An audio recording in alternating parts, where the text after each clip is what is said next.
চেয়াৰমান আলী আহমেদ কি মন্ত্ৰী হ'ব চেয়াৰমান আলী আহমেদে মন্ত্ৰী হোৱাৰ সপোন দেখিছে চেয়াৰমান আলী আহমেদ জলসম্পদ বিভাগৰ মন্ত্ৰী হ'ব চেয়াৰমান আলী আহমেদ ৰাজহ বিভাগৰ মন্ত্ৰী হ'ব কেতিয়া হ'ব 2026 ত যদি বিজেপি বিৰোধী চৰকাৰ হয়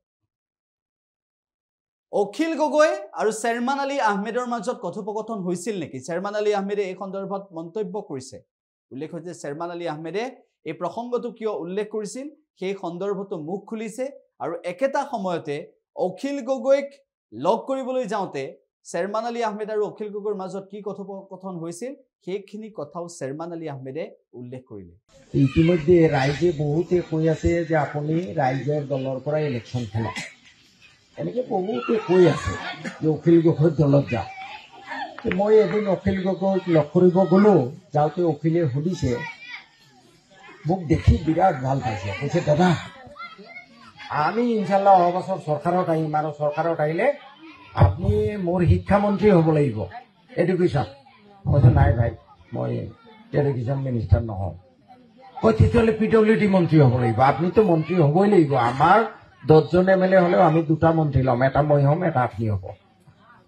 মই কৈছোঁ নাই মই PWD মন্ত্ৰীও নহওঁ কৈ কিয় দাদা আপুনিতো মন্ত্ৰী হ'ব লাগিব কি মন্ত্ৰী লাগে আমি বোলে যদি দিয়ে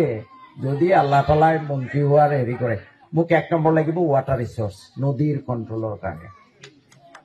1 নম্বৰ 2 নম্বৰ যদি আৰু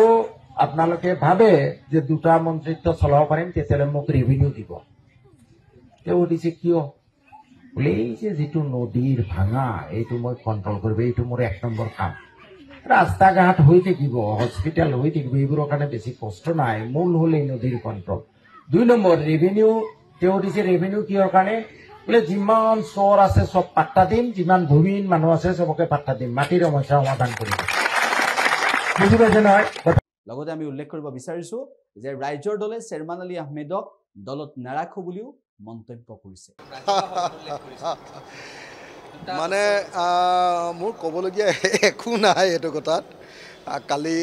আমাৰ দলৰ তৰফৰ পৰা খুব চাৰ্প কমেণ্ট কৰিছে মোৰ ক'বলগীয়া একো নাই তেখেতৰ এটা মন্তব্য কৰিছে মোৰ ক'বলগীয়া একো নাই মানে কি ক'ম মই ভাবোঁ যে তেখেতে নিজেও জনা দৰকাৰ যে এটা দলত যোগদান কৰাৰ আগতে সেই দলটো সম্পৰ্কে মন্তব্য কৰাটো উচিত জানো প্ৰত্যেকজন ৰাজনৈতিক মই একেলগতে বিধায়ক হিচাপে একেলগতে তাত বহি থাকোঁ হয়নে নহয় কওক